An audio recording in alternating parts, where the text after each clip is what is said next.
Hi, I'm Carl Weber. Welcome to Video Aided Instructions English Grammar Series. In this program, we'll be discussing the art of agreement. Think of a sentence as being like a machine made up of various kinds of parts. A sentence, of course, is made up of parts called words. We give them names like noun, verb, pronoun, adjective, adverb, and so on. These are the parts of speech. Of course, the parts of a machine must be carefully chosen to fit together. You wouldn't want to put the transmission from an '82 Chevrolet into a '96 Honda, not if you wanted the car to run properly. In the same way, the parts that are chosen to fit into a sentence must be carefully selected to work together properly.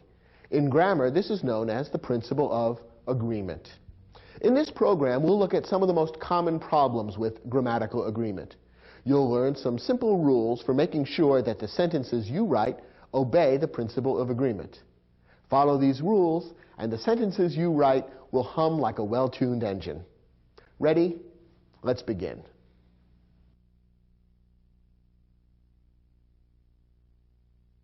The first kind of agreement that's important for you to understand is agreement between subjects and verbs. And when we're dealing with subjects and verbs, the most important kind of agreement has to do with singular and plural. Let's start with the basic rules for understanding this kind of agreement. First, what do singular and plural refer to? Singular words refer to one person, place, thing, or idea. Here are a few examples of singular words: woman, village, kayak, time. Each of these refers to one person, place, thing, or idea. A woman is a person, a village is a place, a kayak, which is a kind of boat, is a thing, and time is an idea. Now, plural words refer to more than one person, place, thing, or idea. Here are some examples of plural words: women, villages, kayaks, times. In each of these cases, we've taken the singular word that we gave you a moment ago and turned it into plural. Now it refers to two or more women, villages, kayaks, or times. Now in English, plural nouns are usually formed by adding the letter S or ES to the singular form. So, for example, the word car, which is singular, becomes plural simply by adding the letter S at the end, cars. The word box becomes plural by adding ES at the end, boxes. Perhaps you can see that simply adding the letter S at the end would create a word that's rather awkward looking and difficult to pronounce, and that's why words that end in X are generally made plural by adding ES rather than simply S. In other cases, the spelling of the word varies slightly in order to turn the singular into the plural. Take a look at this word. The singular is story. The plural is stories. Once again, ES has been added at the end of the word, but notice that the letter Y has been changed to an I, so that the spelling of stories is S-T-O-R-I-E-S, a small but important change that's necessary to know if you're going to use this word correctly. Most English plural words end in S or ES, but a few form their plurals in unusual or special ways, and it's important to recognize these rules as well. These have to do with proper spelling. Here are some examples of these exceptional words. Men, women, and children are three words that are frequently used in English and all form their plurals in unusual ways. The singular of men is man, so you see that the vowel A has been changed into an E to turn the word from singular to plural. Similarly, the singular of women is woman, spelled with an A, and again the vowel has been changed to E to turn singular into plural. The singular of children is child, so here the letters R-E-N have been added at the end. What's the rule or principle that underlies these changes? Well, there really is none. You simply have to remember and apply these rules when you use these words. Take a word like leaf. When we turn this into a plural, not only do we add ES at the end, but we also change the spelling. The F that ends the word leaf turns into a V, and the plural form of leaf is leaves. Many, though not all words that end in F, are turned into plurals in just this way, by changing the F into a V and then adding ES. And then there are a few words referring to different kinds of animals which are exactly the same in the singular and the plural. For example, sheep is the singular referring to one kind of animal, and if you had a whole flock of them, you would refer to a flock of sheep. Yes, the word sheep is exactly the same in the singular and the plural. Here's a tip. When you're writing an English sentence and you have to use a plural word, and you're not certain how to form the plural, look it up in your dictionary. You'll find that for any word where the plural is formed in an unusual way, you'll be told exactly how to form it. But again, the vast majority of words in English are turned from singular to plural simply by adding S or ES at the end. Now, all the words we've looked at so far are nouns, words that name people, places, things, or ideas. Verbs can also be singular or plural. In many cases, the singular and plural form of the verb are exactly the same, but in a few cases, the singular and plural are different. Once again, you need to learn how these are formed and practice using them correctly. In most cases, it's very easy to recognize and use the singular and plural. One thing about English that may be a little bit confusing is that the singular forms of verbs often end in S or ES. This can be confusing because, as we saw a moment ago in the case of nouns, S or ES at the end is usually the sign that a plural is involved. With verbs, it's just the opposite. The singular form of verbs often end in S or ES. So, for example, look at these phrases. She jumps, they jump. He does, they do. Notice that in each case, the singular form of the verb ends in S or ES, while the plural form of the verb does not. Once again, it's simply a rule you need to learn and understand and apply to English. There's no rhyme or reason behind it. That's just the way it's done in the English language. Now, the basic principle for using singular and plural nouns and verbs properly is quite a simple one. It goes like this. A singular subject must have a singular verb. A plural subject must have a plural verb. Well, this may seem obvious enough. The problem is that in some specific kinds of sentences, applying this rule can get a bit tricky. Let's look at some of these tricky situations next. One of the situations in which subject-verb agreement may be a little tricky is when the subject of the verb is an indefinite pronoun. Now, in this series, we have an entire program devoted to pronouns and how to use them. You'll probably want to view that program in order to improve your background knowledge of pronouns and how to use them. But for our purposes today, you simply need to know that an indefinite pronoun is a word that's used in place of a noun and whose reference is indefinite or uncertain. Indefinite pronouns are words like someone, anyone, all, none, some, most, and so on.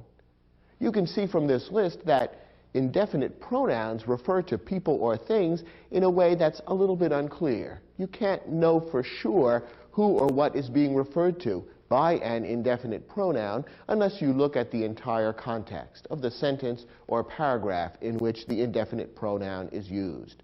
And that's why indefinite pronouns can sometimes make for tricky subject-verb agreement problems. In order to use indefinite pronouns correctly and match them up with the proper singular or plural verb, you need to know a few basic rules. Here's what you need to understand about indefinite pronouns. Basically, indefinite pronouns can be broken down into three categories. Some are always singular, some are always plural, and some may be either singular or plural, depending on the context. The following indefinite pronouns are always singular: each, either, one, neither, and all pronouns ending in body or one, such as anybody, somebody, nobody, anyone, no one, and someone. Whenever you use one of these indefinite pronouns as the subject of a verb, always consider the pronoun singular and use a singular verb as well. Now, the following indefinite pronouns are always plural: both, few, many, others, several. Perhaps you can see from this list that these indefinite pronouns always refer to more than one person, place, thing, or idea. That's why they're considered plural grammatically and need to be matched up with a plural verb. Now here comes the tricky bit. There are 5 pronouns which may be either singular or plural, depending on how they're used. We call these the SANAM pronouns, simply because those letters, S-A-N-A-M, are an acronym that reminds us of the 5 pronouns that are involved, because each of those letters is the first letter of one of the indefinite pronouns that fits into this category. The 5 SANAM pronouns are some, any, none, all, and most. These 5 pronouns, the SANAM pronouns, may be either singular or plural, depending on how they're used.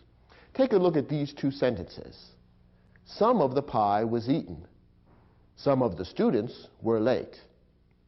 Now, in both of these sentences, an indefinite pronoun is the subject of the verb. Look at the first sentence. Some of the pie was eaten. The verb here is was eaten. That's a verb phrase that begins with the helping verb was. What's the subject of the verb? Some. Some was eaten. Some of what? Some of the pie. But the pronoun some is the specific word which is the simple subject of the verb. Now, is that pronoun singular or plural? In this case, it's referring to some of the pie, which is a single thing, one piece of the pie. Therefore, we consider the pronoun singular in this sentence, and that's why the singular verb was eaten is correct. However, look at this sentence. Some of the students were late. Here the verb is were, and that's a plural verb. Why is a plural verb used? Once again, the subject is the indefinite pronoun some. But in this sentence, some refers to more than one person. Some of the students means 2, 3, 4, a group of students. And therefore, it refers to a plural subject, and that's why the plural verb were is correct. So we have the same word, the same indefinite pronoun as the subject in each of these 2 sentences. But in one case, the subject is singular, in the other, it's plural. That's the way it is with the SANAM pronouns. Here's a tip that will help you tell whether the SANAM pronoun is singular or plural in a particular sentence. The SANAM pronoun is usually followed by a prepositional phrase. In both of these sentences, the prepositional phrase begins with the preposition of the pie, of the students.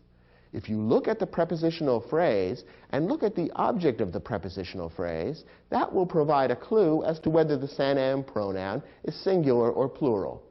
If the object of the prepositional phrase is singular, then the SANAM pronoun is singular. If the object of the prepositional phrase is plural, then the SANAM pronoun is also plural. That's why some of the pie is singular, because pie is singular, whereas some of the students is plural, because students is plural. So look at the prepositional phrase that follows the SANAM pronoun, and that will give you a clue as to whether the SANAM pronoun is singular or plural. Here's another tricky situation for subject-verb agreement. In some sentences, the subject of the verb is a collective noun. Now, what is a collective noun? A collective noun is a noun that's singular in form, that is, it usually doesn't end in S or ES, but which refers to a group of people, places, things, or ideas. Some examples of collective nouns are team, group, class, flock, committee, family. I think you can see that in each of these cases, the word refers to a number of people who are all gathered together under a single word. And that's why we call these collective nouns. Here's the rule. When the subject of the verb is a collective noun, use either a singular verb or a plural verb, depending on how the noun is used. When the noun refers to the group as a whole, use a singular verb. When the noun refers to the group as individuals, use a plural verb. Here are a couple of examples that should clarify this distinction. Look at this sentence. The team is ready for the game. The verb here is, and the subject of the verb is team. and team is a collective noun. It refers to a group of people who all play a particular sport. Now, in this sentence, we're told the team is ready for the game.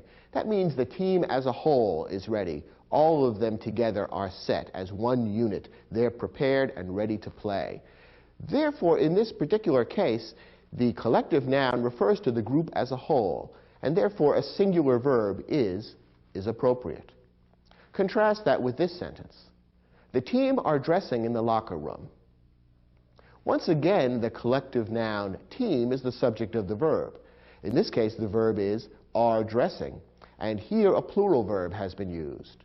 Why? Well, think about what the team is doing. When the team are getting dressed, it's a group of individuals who are all getting dressed.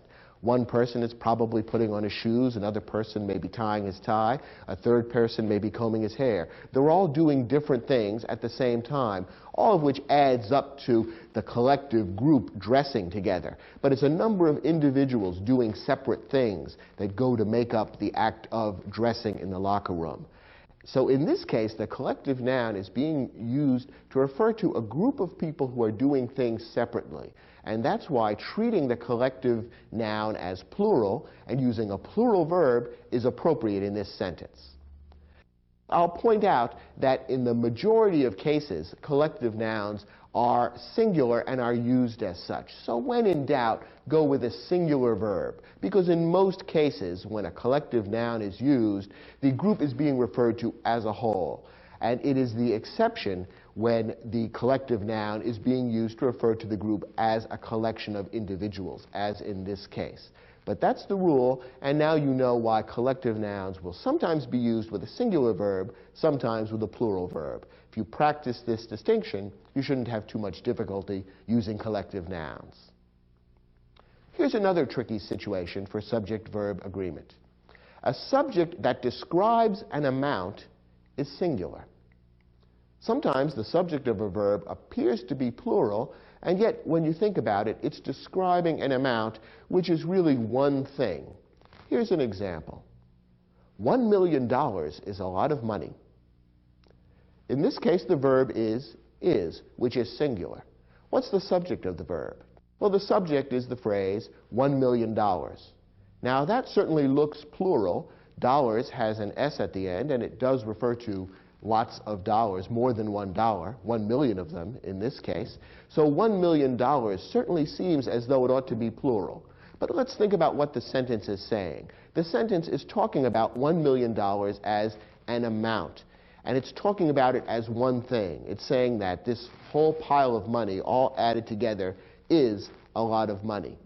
That's why a singular verb is appropriate in this case, because although it's plural in form, the phrase describes an amount, and therefore we treat it as singular.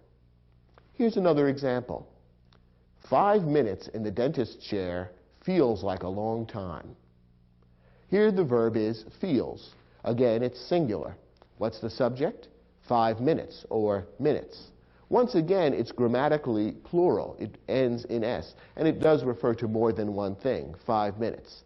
But if we step back and think about how the phrase is being used, it really refers to the 5 minutes as a single unit, one stretch of time, which may be very unpleasant when you're sitting in the dentist's chair, and that's why it feels like a long time. So that one stretch of time, that one amount, is treated as singular, and that's why a singular verb is appropriate. Finally, one more tip for another type of tricky situation. The phrase, the number, is singular. The phrase, a number, is plural. These two phrases might seem equivalent, and yet they're treated differently for grammatical purposes. Here's what we mean. The number of children in the family is 3. In this case, we're using the phrase, the number. And this is really an example of the situation we talked about a moment before. The subject in this case is describing an amount, the amount of children, or the number of children in the family. So we really consider it singular. The number is 3. Look at this example. A number of children are waiting for their parents. Now, in this case, we're using the phrase, a number, which may look very similar to the number. But in this context, what the phrase, a number of children, is referring to is several children, more than one child, 3, 4, 5 children. That's what we mean when we say a number of children. So in this case, the subject of the verb is really plural, and that's why the plural verb are waiting has been used. The basic rule that's easy to remember is the number is singular, a number is plural. Subject-verb agreement is usually a simple matter in most sentences. Singular subject, singular verb. Plural subject, plural verb.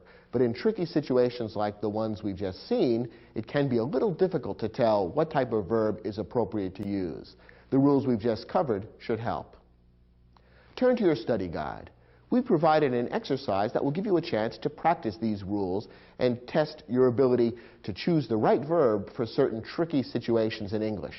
Try your hand at the questions, and when you're finished, come back to this program and we'll look at them together.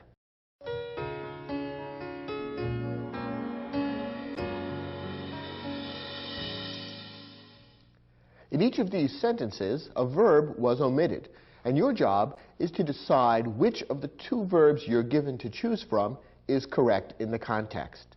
In each case, the two verbs that are provided are first singular, then plural. So if you could figure out whether the subject was singular or plural, it would be pretty easy to choose the correct verb. Let's see how well you did. The first example reads, 400 pages seems or seem like an awfully long reading assignment for the holiday weekend. Here the two verbs are singular seems, plural seem. What's the subject, and is it singular or plural? Well, the subject is the amount, 400 pages. It looks plural, and it certainly is plural in form, since pages ends in S, and it does refer to more than one page, in fact, 400 pages. But remember our rule that a subject that describes an amount is normally singular. In this case, the entire amount, 400 pages, that long book, is being treated and considered as a single thing. That whole amount is a long reading assignment. And that's why the singular verb seems would actually be correct. Remember that when the subject is plural in form, but it describes an amount which is treated as one thing, you want a singular verb. And that's why seems would be correct in this sentence. Our next example. Neither of the injured dancers is or are feeling well enough to perform this evening. Here we have a choice between the singular verb is and the plural verb are. Which is correct? Well, the subject is neither. And you might recall that neither is one of the pronouns that's an indefinite pronoun which is always singular. That's one of the pronouns on that list which would always be singular. And in fact, if you think about how the pronoun is being used, you can see that it refers to one person. When we say neither of the dancers, we mean each one of them, one at a time. We're considering that each of them individually is not feeling well enough to perform this evening. Since we're talking about each of the dancers one at a time, it should be considered singular. And the pronoun neither is singular grammatically, and that's why the singular verb is would be correct in this sentence. Our next example. The orchestra has or have recently completed a successful tour of several Asian countries. Now in this sentence, the subject is the collective noun orchestra. The word orchestra is singular in form, but it refers to a large number of people. 80, 90, 100 people go together to make up an orchestra. So it's a collective noun. And remember, a collective noun may be either singular or plural, depending on how it's used. Most often, a collective noun is singular, and that is when the collective noun is being used to refer to the group as a whole, doing one action together. In some exceptional circumstances, the collective noun may be plural if the sentence is describing actions taken by each of the individual members of the collective noun. How is this collective noun being used? Well, we're told that the orchestra completed a successful tour of several Asian countries. Does that describe an action taken separately by all of the individual members of the orchestra? The oboists, the drummers, the fiddle players, the horn players? No, it's describing something that the entire orchestra did together as a unit. Therefore, the collective noun is being used to refer to the group as a unit and should be considered singular. So we want the singular verb has rather than the plural verb have. The sentence should read, "The orchestra has recently completed a successful tour of several Asian countries." The next sentence, "All of the stonemasons working on the cathedral is or are residents of Harlem." Once again, we have to decide whether the subject is singular or plural. Now, what is the subject of the verb? Is it cathedral, stonemasons, or all? It's actually the pronoun all. The sentence is not saying something that the cathedral is or are, nor is it saying something that the stonemasons is or are. It's saying something that all is or are. And in the next lesson in this program, we'll explain exactly why the pronoun all should be zeroed in on as the subject of the verb. It's a little bit tricky in its own right. But the indefinite pronoun all is the subject of this verb. Now, is all singular or plural? Remember that all is one of the 5 indefinite pronouns that we call the SANAM pronouns. Some, all, none, any, and most. Those 5 pronouns may be either singular or plural, depending on how they're used. Now, in this case, is the pronoun all referring to one or more than one person? Remember our tip. Look at the prepositional phrase that follows the SANAM pronoun, and that will give you a clue as to whether one or more than one subject is being referred to. Here, the prepositional phrase that follows the pronoun all is "of the stonemasons," and the object of that preposition of is masons, which is plural. So taken together, the entire phrase, "all of the stonemasons," is referring to more than one person. It's a group of stonemasons. So in this case, the SANAM pronoun all is being used as a plural pronoun, and so a plural verb is necessary. The sentence ought to read, "All of the stonemasons working on the cathedral are residents of Harlem," plural. And our last example, "Everyone in the class was or were surprised at how easy the final exam was." Once again, an indefinite pronoun is being used as the subject of the verb. In this case, the indefinite pronoun is everyone. Now remember what we said. All indefinite pronouns that end in either body or one are always singular. So everyone, someone, no one, all 3 of those indefinite pronouns would always be treated as singular grammatically. So we need a singular verb in this sentence, and it ought to read, "Everyone in the class was surprised at how easy the final exam was." Were you surprised at how easy these questions were? I hope so. Let's move on to our next lesson.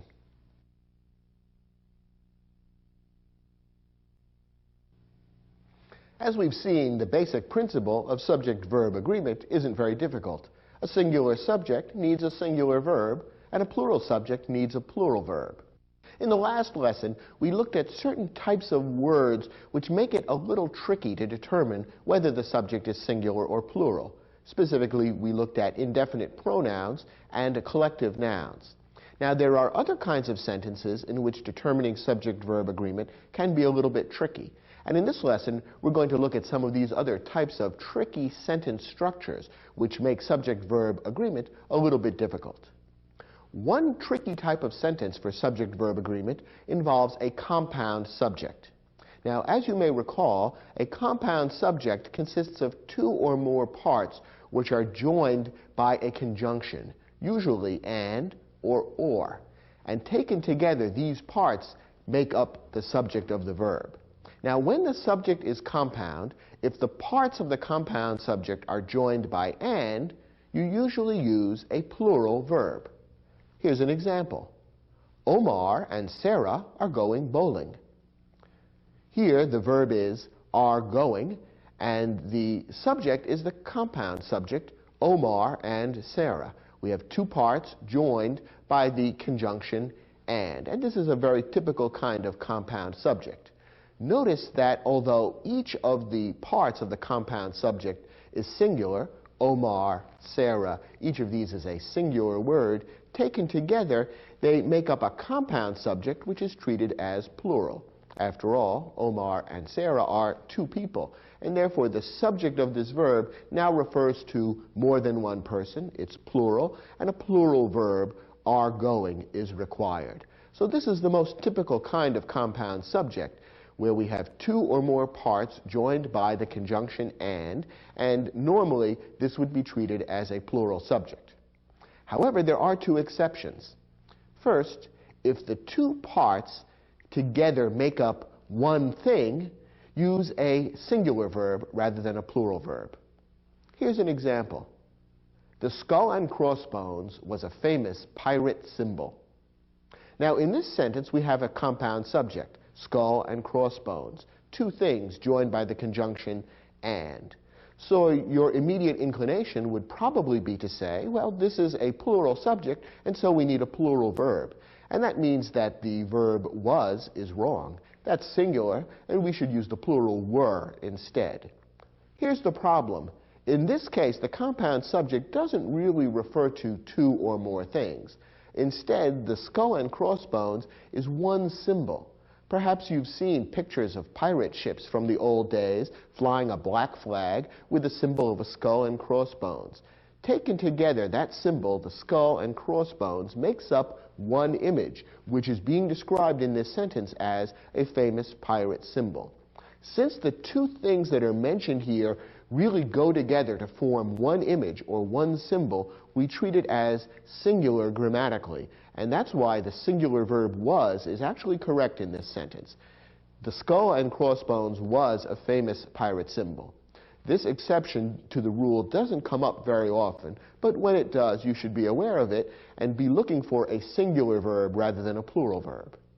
Here's the second exception. If the two parts of the compound subject are preceded by each or every, use a singular verb. When we use the words each or every in front of the parts of a compound subject, we are really changing the subject so that we're talking about each element of the subject separately and individually. And that's why we're turning the subject from plural into singular. Look at this example. Each pot and pan was washed and carefully put away. Notice that in this sentence we've got the singular verb was washed and was put away, rather than the plural verb were. Why is that? Well, here we do have a compound subject, pot and pan, joined by the conjunction and, which would normally lead us to expect a plural verb.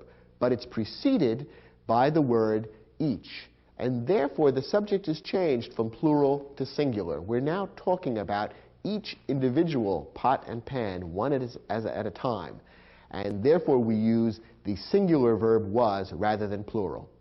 Once again, this exception doesn't come up too often. 90% of the time, when you have a compound subject that consists of two or more parts joined by the conjunction and, you want a plural verb. But in this particular case, you want a singular verb instead. Now, when the subject is compound, if the parts of the compound subject are joined by the conjunction or, we have a different rule. In this case, the verb should match the subject that is closest to the verb. This is a slightly strange and surprising rule, but let's look at a couple of examples and you'll see how it works. Either Andre or his parents have left an umbrella in the closet. Now, here we have a compound subject which consists of two parts, Andre, his parents. Now, notice that one of the parts is singular, Andre, the other is plural, his parents, and they're joined by the conjunction or. That means the rule kicks in that the verb should agree with whichever subject is closer to the verb. We have two subjects, one singular, one plural. Which one is closer to the verb have left? Well, his parents is closer to the verb than Andre. Since the plural subject is closer to the verb, it comes second in the compound subject. The verb should also be plural. So have left is correct. What does this mean? It means that if you were to reverse the order of the parts in the compound subject in this particular sentence, the verb would have to change. So if the sentence were changed to read like this, either Andre's parents or Andre, then the verb would have to be has left. Singular would now be correct because Andre, the singular subject, is now closer to the verb than the plural subject. So it does make a difference what order the subjects are given in this particular type of situation. So when the compound subject consists of two or more parts separated by or, decide on subject-verb agreement by looking at the subject that's closer to the verb. One more example. The students or their teacher is expected to close the classroom door. Same kind of situation. Here we have two subjects separated by or. Students, their teacher. The first one, students, is plural. Their teacher is singular. Which one should the verb match? Well, since their teacher is closer to the verb, is expected is correct. That's a singular verb, and it matches up with their teacher, which is also singular. We've been talking about compound subjects quite a bit. Here's another somewhat tricky or misleading situation that many students get wrong. Words like as well as and in addition to do not create a compound subject. Now, you might think that words or phrases like as well as and in addition to should be grammatically the same as the word and. After all, they mean much the same thing. But grammatically, they are treated differently. The conjunction and creates a compound subject when it's used to join two words or phrases describing subjects of the verb. However, when the phrase as well as or the phrase in addition to is used in place of the conjunction and, the effect is different. Take a look at this sentence. The principal, as well as her husband, was a special guest at the awards banquet. The verb is was. What's the subject? Well, the subject is principal. Notice that her husband is not part of the subject in this case. We don't have a compound subject because rather than the conjunction and, the phrase as well as has been used. You might also notice that in this particular sentence, the words as well as her husband have been set off by commas. That indicates correctly that that entire phrase, as well as her husband, is a bit of an interrupter. It comes in between the subject and the verb and doesn't become part of the subject. Therefore, the subject is the singular principal, and the singular verb was is correct. If we were to take away the words as well as and substitute the conjunction and, notice what would happen. We'd get rid of the commas, and the sentence would now read, the principal and her husband were special guests at the awards banquet. Now we would have a compound subject joined by the conjunction and, principal and her husband, and the two together would make up the subject, which would become plural, and the verb would have to become the plural were. But as long as the phrase as well as is used, we don't have a compound subject. We have a singular subject only, and a singular verb is required. When words separate the subject and the verb, finding the subject may be tricky. We've already seen several sentences where this was the case, where isolating and identifying the subject of the verb is not so easy, because a number of words come in between the subject and the verb. Here's a tip that helps with 90% of these sentences. Eliminate prepositional phrases before trying to identify the subject. As a general rule, a prepositional phrase never contains the subject of the verb. And therefore, when you're looking for the subject of a sentence, in order to make sure that you've got subject-verb agreement correct, you can mentally eliminate all the prepositional phrases, all the phrases that begin with those little prepositions, words like of, in, by, for, from, to, with, and so on.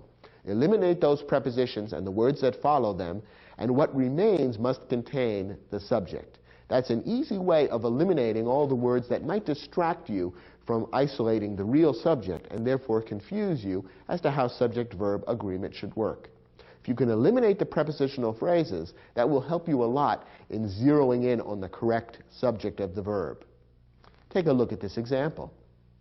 The distance between the Earth and the more distant stars of our galaxy is difficult to measure.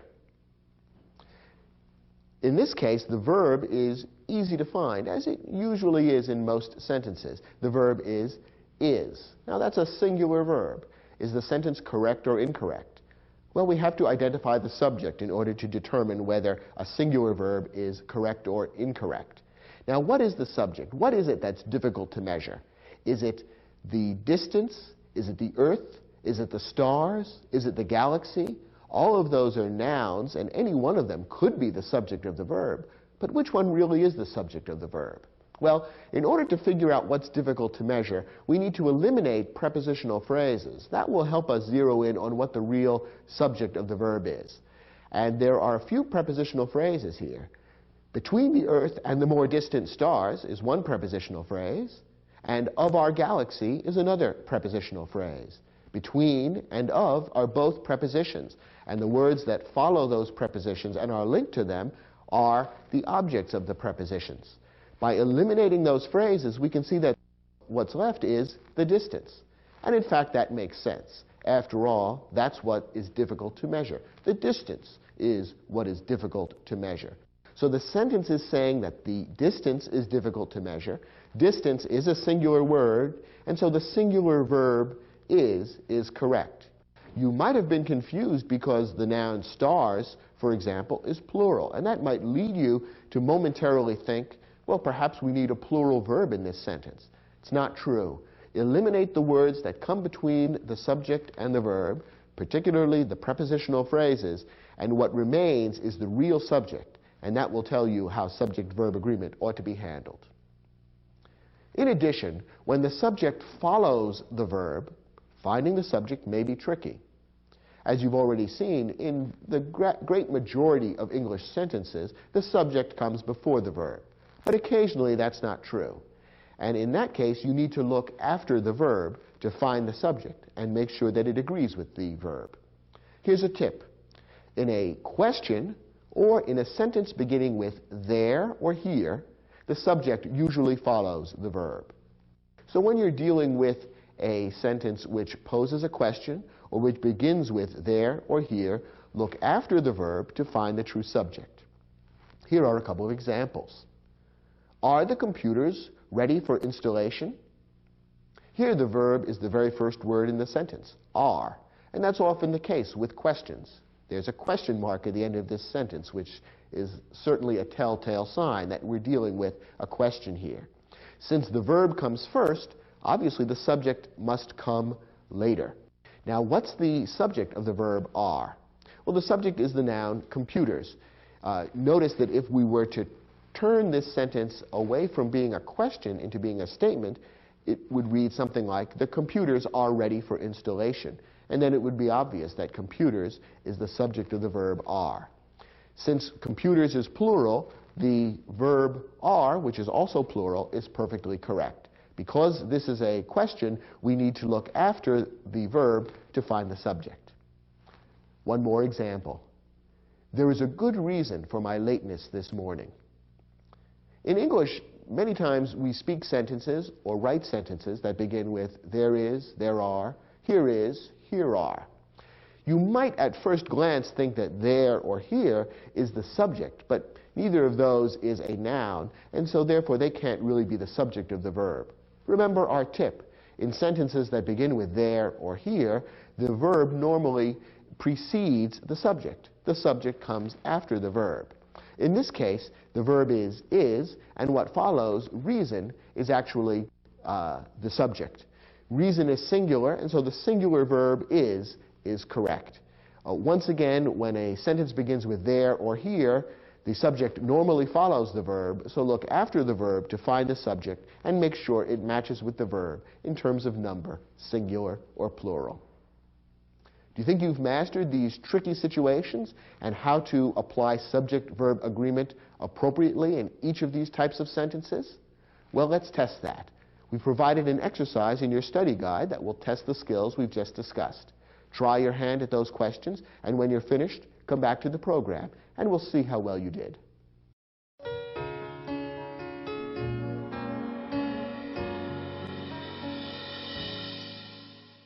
Once again, in this exercise, your job is to select the correct verb to match up properly with the subject.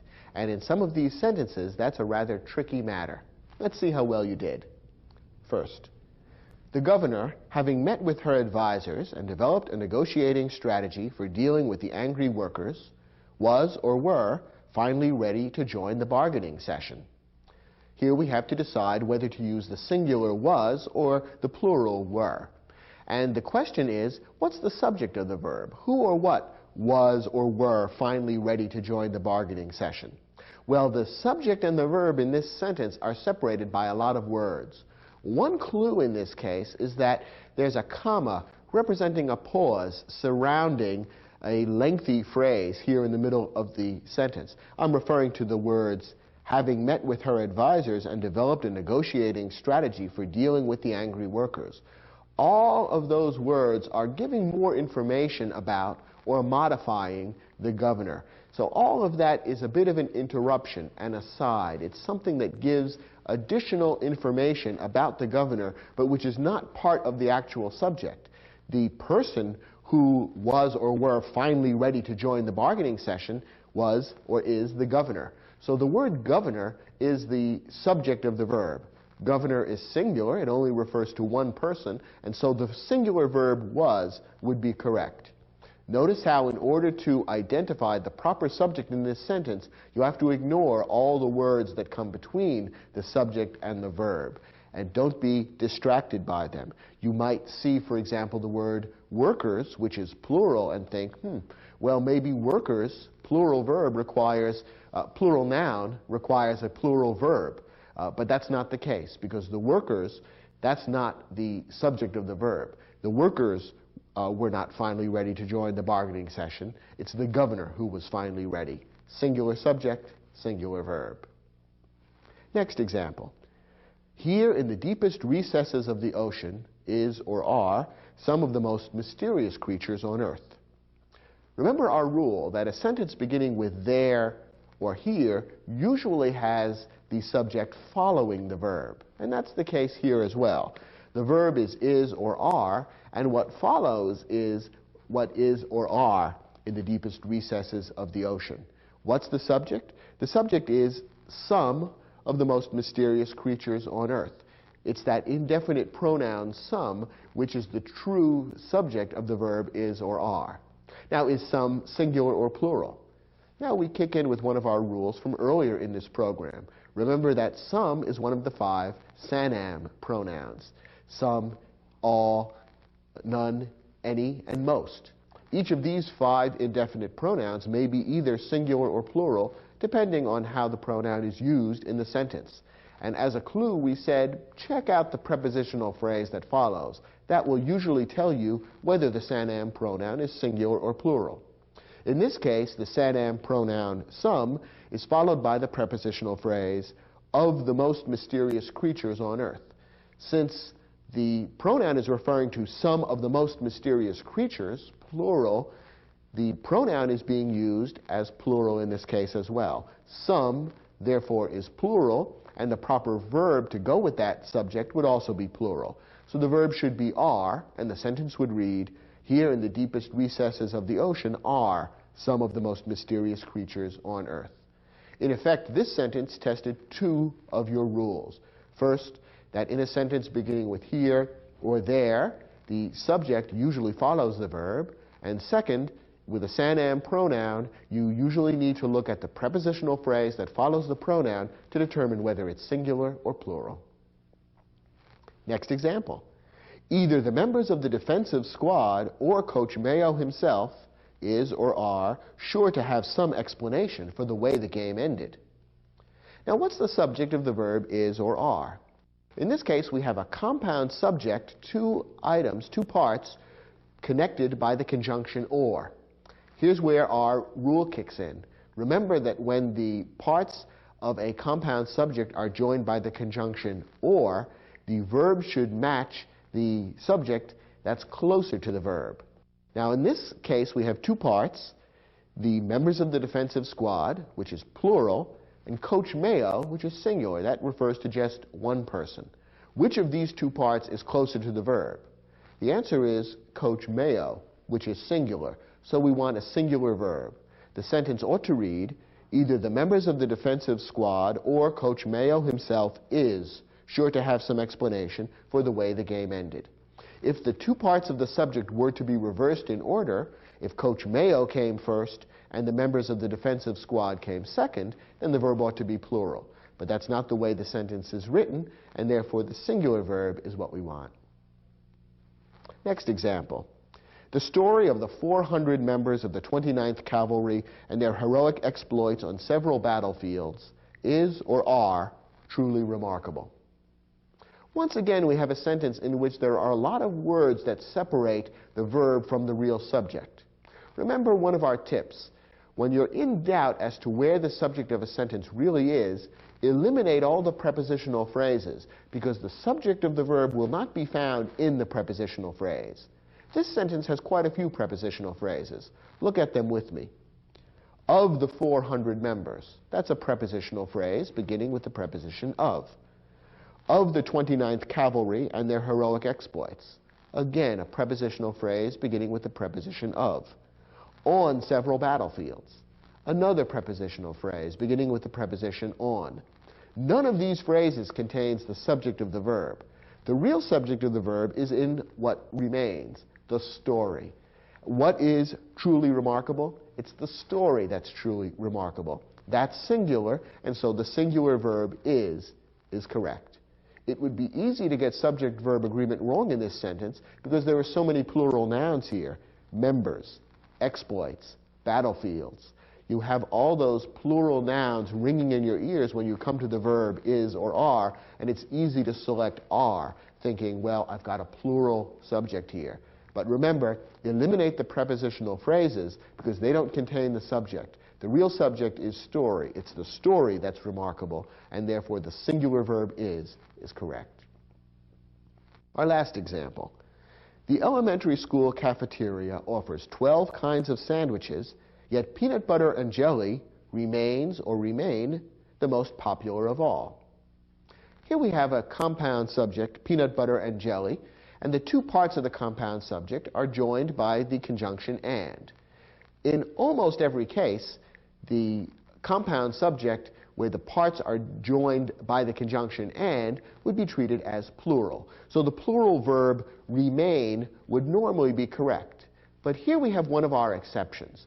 Remember that in a few instances, the two parts of a compound subject joined by and really go together to form a single thing. We saw the example of the skull and crossbones, which formed a single symbol. In this case, we have another example of a compound subject which really amounts to a single thing. Peanut butter and jelly is one kind of sandwich, one recipe, if you will. It's a single dish rather than two separate things. So what's being described here is really one sandwich, and therefore the compound subject, peanut butter and jelly, should really be treated as singular, because peanut butter and jelly is actually one thing for the purposes of this sentence. So in this somewhat tricky example, the singular verb remains would be correct, and the sentence should read, the elementary school cafeteria offers 12 kinds of sandwiches, yet peanut butter and jelly remains the most popular of all. Did you get all 5 of these sentences correct? If so, you've really mastered these tricky rules about subject-verb agreement. Good job.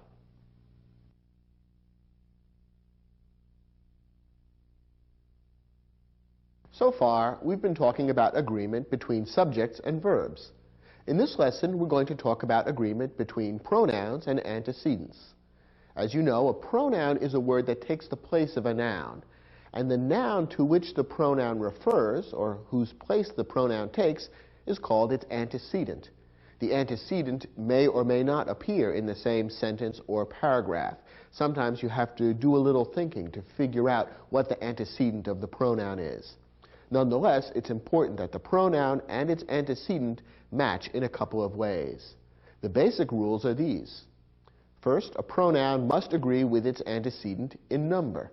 That is, a singular antecedent requires a singular pronoun. A plural antecedent requires a plural pronoun. Second, a pronoun must agree with its antecedent in gender. By gender, we mean masculine, feminine, or neuter. Now, in the English language, gender is natural. In other words, masculine, feminine, and neuter are used grammatically in English simply the way the same qualities exist in the natural world. Thus, human beings all have gender. They're either masculine or feminine, and inanimate objects are normally neuter. Sometimes animals are treated as having gender. A cow would normally be a she because a cow is feminine, whereas a bull would be considered a he because a bull is masculine. In other cases, however, animals could be treated as neuter. You could probably get away with calling a cow and a bull it. Both could be treated with the neuter pronoun it. And it's very rare that inanimate objects other than human beings or animals are assigned a gender in English. They're almost always treated as neuter. Once in a while, an inanimate object may be treated as masculine or feminine. For example, sometimes someone might speak about their boat as being she, but that's rather rare and unusual.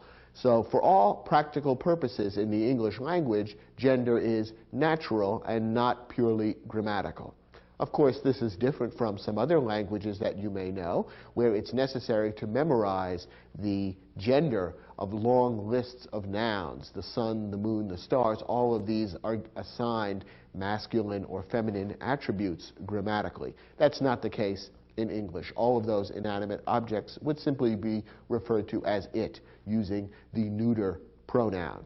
However, when you're dealing with human beings, and in some cases with animals, you do need to be aware of gender and use masculine or feminine appropriately. The pronouns he, him, and his are masculine. The pronouns she, her, and hers are feminine. The neuter pronouns are it and its, and these are used for antecedents that are neither masculine nor feminine. Notice that the plural pronouns they, them, and their can be used for antecedents of any gender, masculine, feminine, or neuter.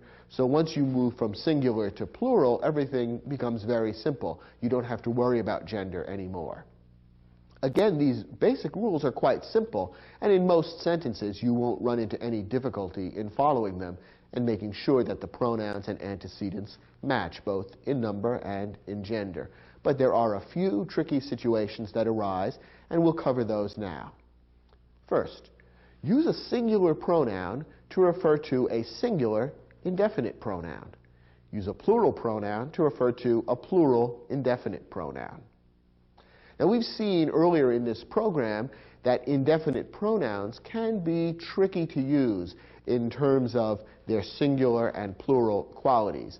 Indefinite pronouns may sometimes seem to refer to plural qualities, that is, to groups of people, and yet be treated as grammatically singular.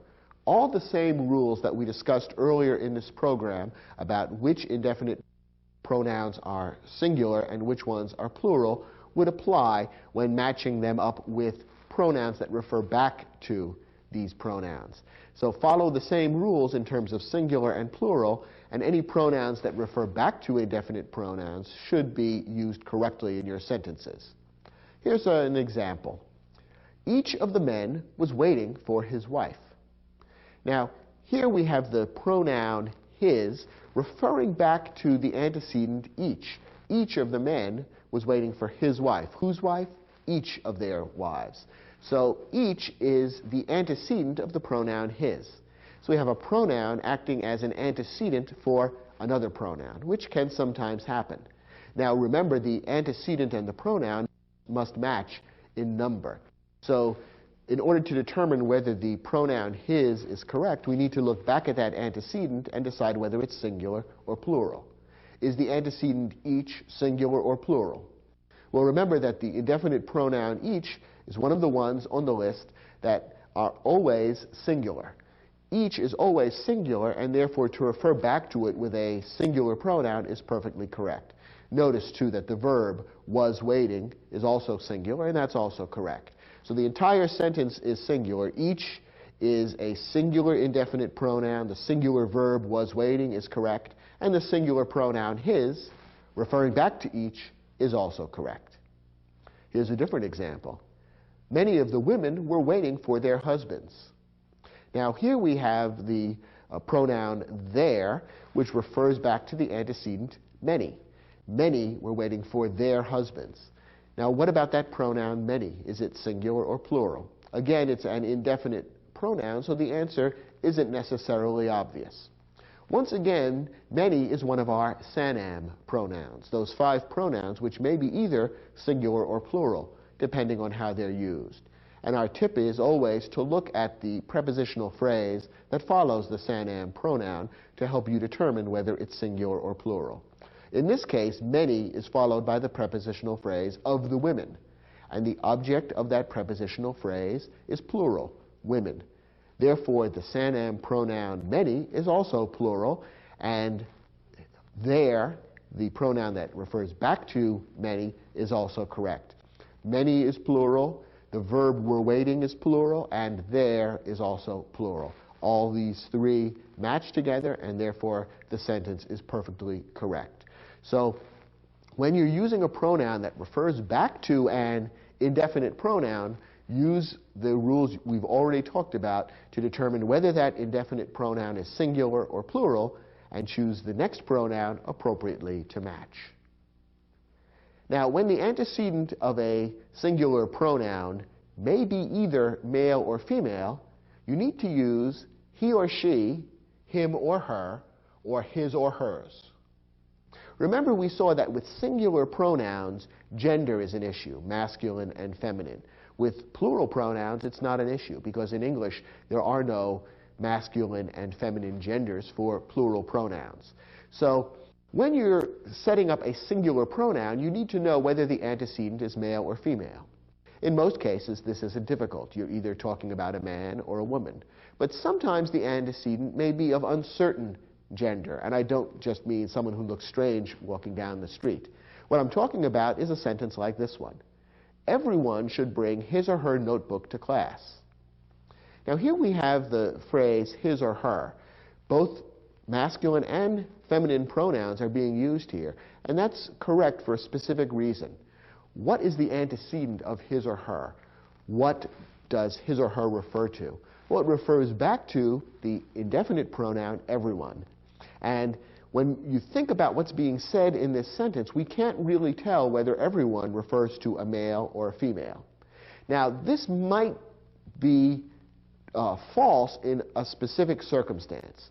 For instance, suppose this happened to be a class made up of nothing but men.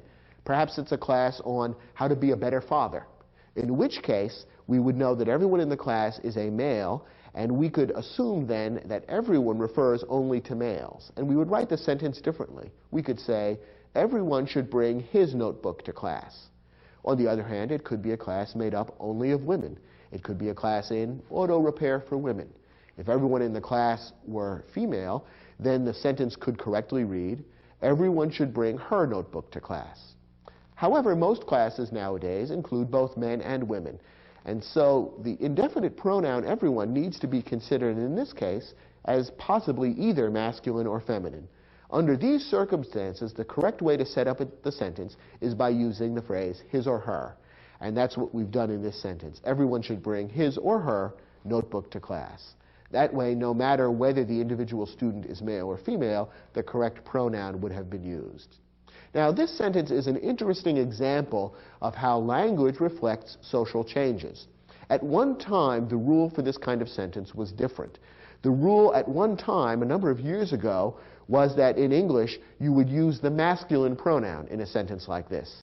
The idea seemed to be that girls were invisible. Women could be ignored, or they would simply be considered as included within the masculine pronoun. And there are still a few very old-fashioned writers who still follow that rule. They would write this sentence, everyone should bring his notebook to class. And they would say, well, if the women don't like it, that's too bad. That's the way I learned grammar when I was a child back before the war. Some of these old-fashioned writers are the same people who complain about having women commentators at football games. The rule that most people follow nowadays is not to use the masculine pronoun, but the rule we've given you, to use his and her. That's considered more correct and polite, and it does recognize half of the human race appropriately. There is one problem with this construction. It can feel a little bit awkward, and if the same kind of construction occurs 2 or 3 times in a paragraph, it can feel especially awkward. If you find yourself writing a paragraph in which you are saying his or her, he and she, over and over again, it begins to feel a little bit uncomfortable. You're throwing in so many extra words. Here's a tip for how to get out of that problem. For a more graceful sentence, try rewriting it in plural form. Here's the clever thing about the English language. As we've seen, in English, plural pronouns don't have gender. There's no masculine or feminine. You use they, them, and their, no matter whether you're dealing with male, female, or neuter antecedents. So if you make a sentence like this plural, you get beyond the gender issue altogether. So this sentence, everyone should bring his or her notebook to class, could be rewritten the following way. Students should bring their notebooks to class. Now we've used the plural pronoun their to refer back to the antecedent students, and their is neither masculine nor feminine. It includes males, females, what have you. And so this gets around the question of gender and makes for a shorter, more concise, and a little more graceful sentence. So if you find yourself writing a number of sentences with his or her, he or she, over and over again, and it is beginning to feel awkward, stop and look at the sentence and see whether you couldn't say the same thing using a plural structure instead. That's an easy way to get around the gender issue without offending half of the human race. And it's a clever trick that skilled writers often use. Now that you've learned a few basic tips about how to master pronoun and antecedent agreement, turn to your study guide and try the exercise, which will test those skills. When you're finished, come back to this program and we'll take a look at those questions together.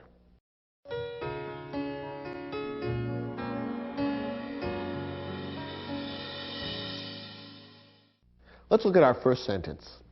According to the police officer's testimony, someone was seen entering the bank just before the robbery carrying a red pocketbook under her or their arm. All right, we have two pronouns to choose from here. One of them is singular and feminine, her. The other is plural, their. And of course, the plural pronoun doesn't have a gender because that's the way plural pronouns are in English. So we have to decide whether to choose a singular or a plural pronoun.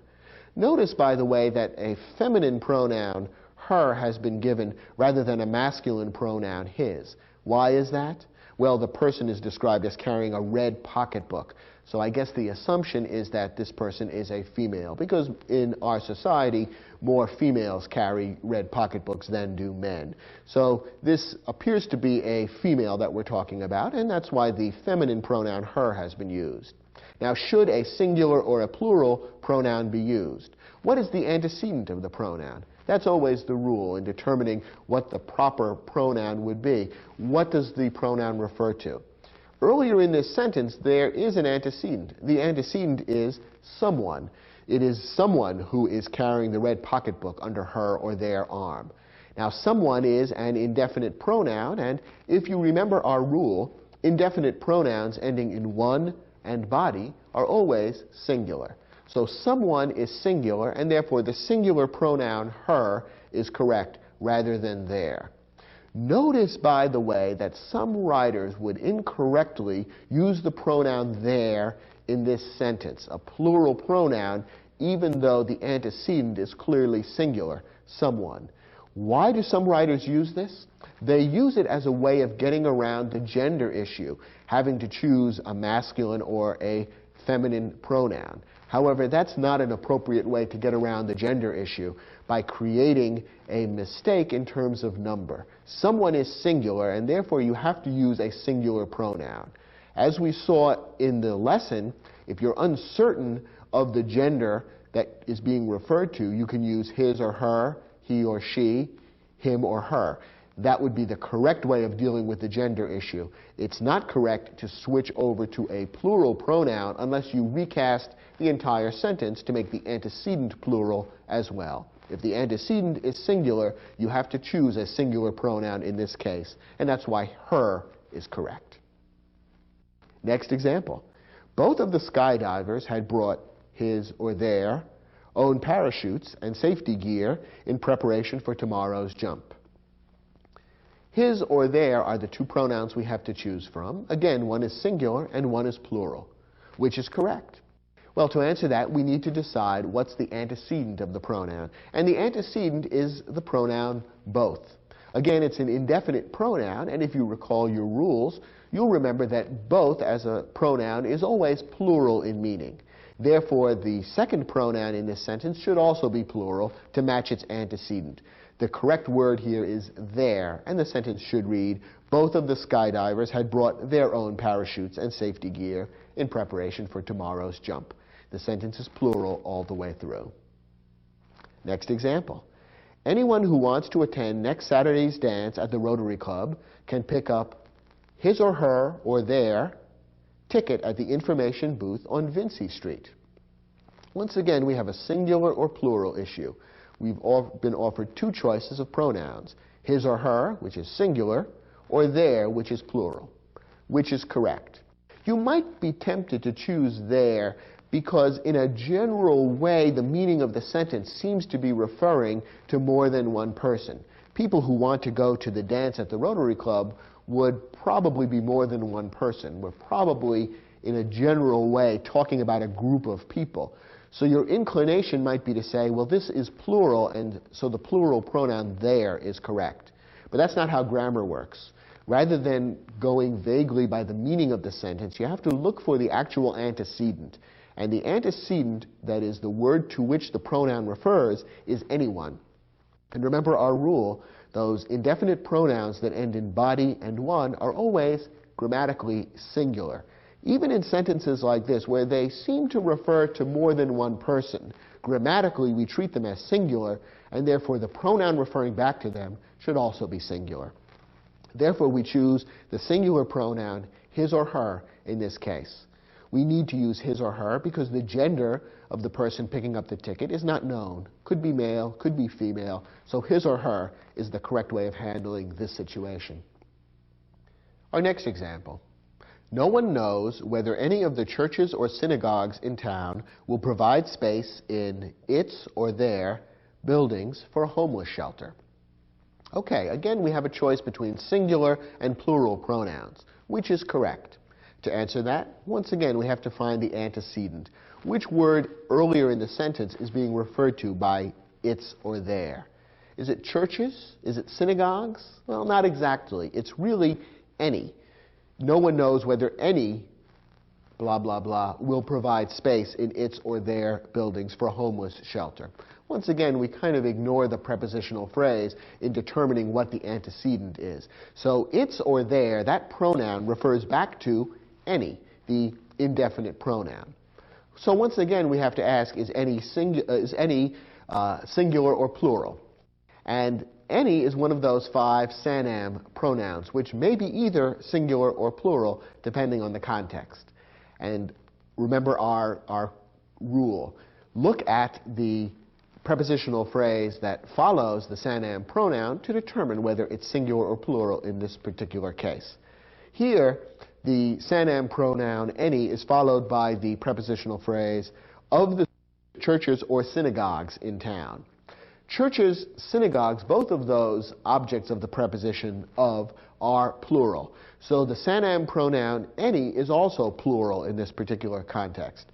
So therefore, the pronoun that refers back to any later in the sentence should also be plural.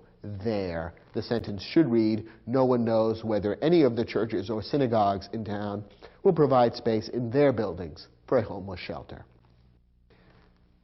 Next sentence. Either Nadia or her sister didn't finish her or their dinner. Once again, we have to choose either a singular or a plural pronoun.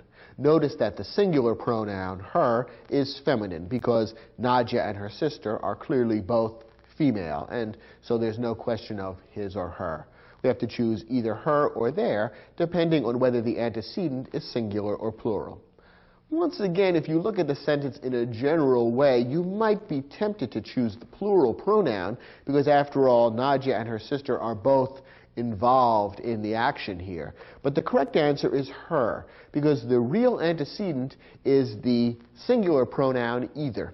Remember that the indefinite pronoun either is one of the pronouns in the group that would always be considered singular. So since one or the other is being referred to by the singular indefinite pronoun either, the singular pronoun her is correct rather than the plural pronoun there.